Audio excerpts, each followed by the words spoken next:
Hello बच्चों, आज हम लोग देखेंगे formation of image by convex mirror, identification of mirror and use of mirror. तो उसमें हम लोग सबसे पहले देखते हैं image formation by convex mirror. तो कन्वेक्स मिरर में भी रूल अप्लाई कराएंगे इमेज फार्मेशन का। इमेज फार्मेशन के जो 3 रूल होते हैं उसमें से कोई 2 भी इसमें अप्लाई करेंगे। और ये हमने एक कन्वेक्स मिरर ले लिया है जिसका फोकस ये सेंटर ऑफ कर्वेचर है और मिरर के फ्रंट पे पोजीशन ऑफ ऑब्जेक्ट जो है वो मिरर के फ्रंट पे है। यहाँ पे कोई ऑब्जेक्ट ले लिया। अब देखते हैं, हम लोग जानते हैं कि कोई भी रेज अगर सेंटर ऑफ कर्वेचर से जाती है तो फिर उसी पाथ से वापस आ जाती है। तो एक रे इस ऑब्जेक्ट से आई जो कहाँ से होकर गुजर रही है, सेंटर ऑफ कर्वेचर से। तो ऐसे यहाँ तक तो डार्क लाइन होगा, लेकिन बैक द मिरर जब हम आते हैं तो लाइनें डॉट हो जाती हैं। ये हमेशा याद रखेंगे, पॉलिश सरफेस के बाद हमेशा डॉट लाइन बनाएंगे, ठीक है, क्योंकि रियल में नहीं जाती, ऐसा हम लोग सपोज करते हैं कि जा रही है। और दूसरा हम लोग ये जानते हैं कि अगर कोई रेज प्रिंसिपल एक्सिस के पैरेलल जाएगी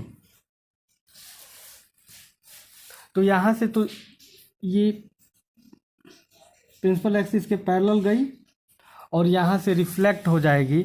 तो ऐसा लगता है रिफ्लेक्शन के बाद यहाँ से रिफ्लेक्ट हो गई ऐसे। तो रिफ्लेक्शन के बाद जब पीछे देखते हैं तो ऐसा लगता है कि वो कहाँ से आ रही है, फोकस से आ रही है, फोकस से आ रही है। तो अब ध्यान देंगे, ये पहली रेज है और ये आई और यहाँ रिफ्लेक्ट हो गई, पीछे देखा तो ये दूसरी रेज, यहाँ दोनों एक दूसरे को यहाँ काट रहे हैं। तब यहाँ पे हम लोग एक लाइन ड्रा करेंगे। बस अगर ये ए बी है तो ये इमेज क्या बनेगा, सीधा बन रहा है ए डैश बी डैश। क्लियर है। अब इसका लिखते हैं position of image. Position of image की बात करें तो कहाँ बना है, ये पोल होगा, पोल और फोकस के बीच में ना, तो लिखेंगे क्या, बिटवीन पोल एंड फोकस, ठीक है। नेचर क्या होगा, देखिए डॉटेड लाइन से बना है तो वर्चुअल इमेज होगा, वर्चुअल एंड स्ट्रेट, सीधा हुआ बना है ना तो स्ट्रेट। और साइज क्या होगा, तो ऑब्जेक्ट बड़ा है इमेज छोटा है, स्मॉलर देन ऑब्जेक्ट। अब हम अगला टॉपिक देखते हैं, आइडेंटिफिकेशन ऑफ मिरर्स। हमारा अगला टॉपिक है आइडेंटिफिकेशन ऑफ मिरर। इसमें हम लोग मिरर को पहचानेंगे। तो पहला इसमें है बाय टचिंग, मतलब मिरर को टच करके कैसे हम लोग पहचान करेंगे। बोल रहा है कि when we touch the reflecting surface of mirror, जब हम मिरर के रिफ्लेक्टिंग सरफेस को टच करेंगे और surface is plane then it is a plane mirror. बोल रहा है पहला कि if surface is plane then it is a plane mirror. अगर हम मिरर के रिफ्लेक्टिंग सरफेस को टच करते हैं और टच करने पर सरफेस जो होता है वो प्लेन अगर फील होता है तो इसको हम लोग बोलेंगे प्लेन मिरर। दूसरा बोल रहा है कि if the reflecting surface is concave then it is a concave mirror. अगर रिफ्लेक्टिंग सरफेस कुछ दबा हुआ, अंदर की ओर दबा हुआ दिखाई दे तो इस तरह हम लोग इसको कहेंगे हम लोग concave mirror. If the reflecting surface is convex, अगर रिफ्लेक्टिंग सरफेस कन्वेक्स हो, कन्वेक्स का मतलब उभरा हुआ हो, then it is convex mirror, उसे हम लोग कन्वेक्स मिरर कहेंगे। तो क्लियर करते हैं इसको कि अगर रिफ्लेक्टिंग सरफेस प्लेन हो, टच करने पर प्लेन फील हो रहा हो तो उसे हम लोग बोलेंगे प्लेन मिरर। अगर रिफ्लेक्टिंग सरफेस दबा हुआ, अंदर की ओर कुछ दबा हुआ दिखाई दे, जैसे ये अगर हम हाथ ऐसे करते हैं ऐसे तो ये कुछ दबा हुआ अंदर की ओर ये है, इस तरह हम लोगों को फील हो तो उसे हम लोग कहेंगे कनकेव मिरर। और अगला है अगर रिफ्लेक्टिंग सरफेस उभरा हुआ हो कुछ ऐसे, ये पूरा उभरा हुआ फील हो रहा है, तो इसको हम लोग कहेंगे क्या, कन्वेक्स मिरर। अगला हमारा टॉपिक है इसमें ऑन सीइंग इमेज। इमेज को देख कर कैसे हम लोग बताएंगे कि कौन मिरर होगा। तो इसमें पहला हम लोग देखेंगे कि if image is straight, image क्या हो, सीधा हो और same size and does not change it's size. बोल रहा है कि इमेज सीधा हो और इमेज की साइज ऑब्जेक्ट के साइज के बराबर हो, तो वो कौन सा मिरर होगा, प्लेन मिरर होगा। इमेज सीधा हो और इमेज की साइज ऑब्जेक्ट की साइज के बराबर हो, तो वो होगा प्लेन मिरर। दूसरा बोला है if the image is always change when we change the position of object. दूसरा बोला है कि हम जैसे जैसे ऑब्जेक्ट का पोजीशन चेंज करते जाएंगे वैसे वैसे क्या होगा, इमेज चेंज होता जाएगा, कहीं छोटा कहीं बड़ा होता जाएगा। क्लियर है। Image inverted in all case, और इमेज क्या बनेगा, उल्टा बनेगा। Instead of the object is placed between pole and focus, लेकिन केवल एक केस में जब ऑब्जेक्ट पोल और फोकस के बीच में हो तो इमेज क्या होता होगा, सीधा होता होगा, बाकी सब केस में उल्टा होता है इमेज। तो इस तरह का मिरर जो होता है वो कौन सा मिरर होता है, कनकेव मिरर। हमने कल कनकेव मिरर का 6 पोजीशन बताया था, वही यहाँ पे दिया है कि इमेज जो होता है वो चेंज होता रहता है जब ऑब्जेक्ट का पोजीशन हम लोग चेंज करते रहते हैं। तो इस तरह के जो मिरर होते हैं उसको हम लोग बोलेंगे कनकेव मिरर। और लास्ट दिया है कि if the image is straight and smaller than the object then mirror is convex. बोल रहा है कि अगर इमेज सीधा हो और ऑब्जेक्ट से छोटा हो, ठीक है, तो इस तरह के मिरर को हम लोग क्या बोलेंगे, कन्वेक्स मिरर। तो ये रहा कुछ आइडेंटिफिकेशन ऑफ मिरर, ये भी इम्पोर्टेंट है, इसको तैयार करेंगे। अगला टॉपिक अब देखते हैं यूज ऑफ मिरर। देखते हैं कि मिरर का यूज कहाँ कहाँ होता है।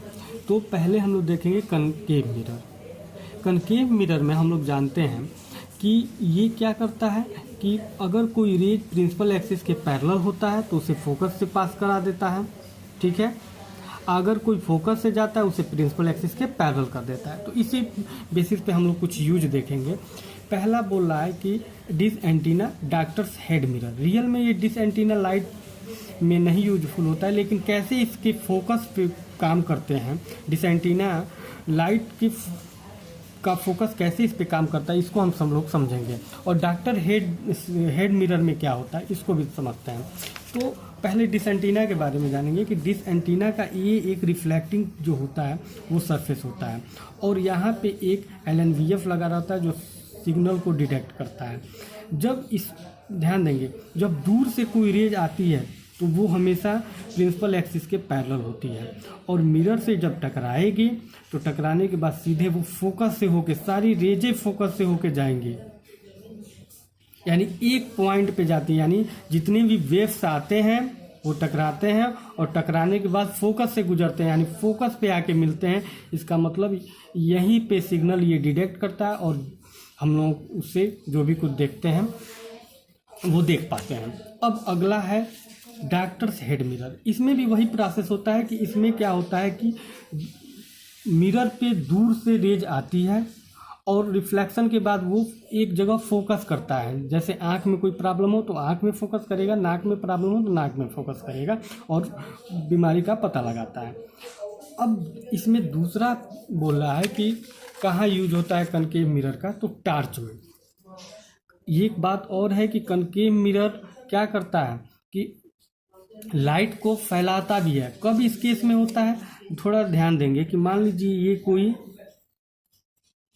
मिरर है, ये कोई मिरर है और ये उसका फोकस है, ये उसका सेंटर ऑफ कर्वेचर है, ठीक है। अगर किसी ऑब्जेक्ट से लाइट निकला और फोकस से जाएगा तो मिरर से टकराने के बाद प्रिंसिपल एक्सिस के क्या हो जाता है, पैरेलल हो जाता है। ये हम लोगों को पता है, ठीक है, प्रिंसिपल एक्सिस के पैरेलल हो जाता है। ऐसे ही काम टार्च में होता है।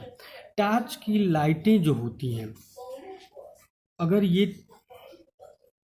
यहाँ पे ये मिरर है, अंदर ये लाइट होता है, इससे लाइट निकलती है और मिरर के फोकस पे जाती है, और फोकस पे जाने के बाद वो क्या हो जाती है, सीधे प्रिंसिपल एक्सिस की सारी लाइनें सीधी हो जाती हैं, इसलिए टार्च की जो लाइट होती है वो सीधी दिखाई देती है। क्लियर हो गया। वैसे ही कार लाइट में भी यही प्रोसेस होता है और ट्रेन लाइट में भी यही प्रोसेस होता है कि कोई भी ऑब्जेक्ट लाइट यहाँ पे हो, मिरर से मिरर के फोकस पे टकराएगा, और फोकस पे जैसे ही ये टकराएगा यहाँ से रिफ्लेक्शन होगा, और रिफ्लेक्शन होने के बाद ये सीधे पैरेलल हो जाता है प्रिंसिपल एक्सिस के।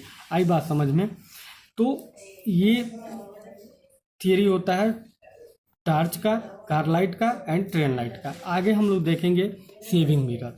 सेविंग मिरर में कहाँ यूज होता है कनकेव का, तो हम लोग जानते हैं कि एक केस ऐसा भी है जब कनकेव में मिरर सीधा बनता है, ये पोल है, ये फोकस है। अगर पोल फोकस के बीच में कोई ऑब्जेक्ट रखते हैं तो वो उसका जो इमेज है वो क्या पीछे बनेगा और सीधा बनता है। तो हमेशा सेविंग मिरर की जो पोल फोकस की डिस्टेंस होती है वो बड़ी होती है, इसीलिए हमारा इमेज जो होता है वो क्या होता है, सीधा बनता है। ठीक है, और ऑब्जेक्ट से बड़ा बनेगा। अगर छोटा सा फेस है तो उसका इमेज हमेशा क्या हो जाता है, बड़ा बनेगा, छोटा ऑब्जेक्ट का। तो सेविंग मिरर में इसका यूज करते हैं कि छोटे ऑब्जेक्ट का बड़ा इमेज बने और क्या हो, सीधा हो।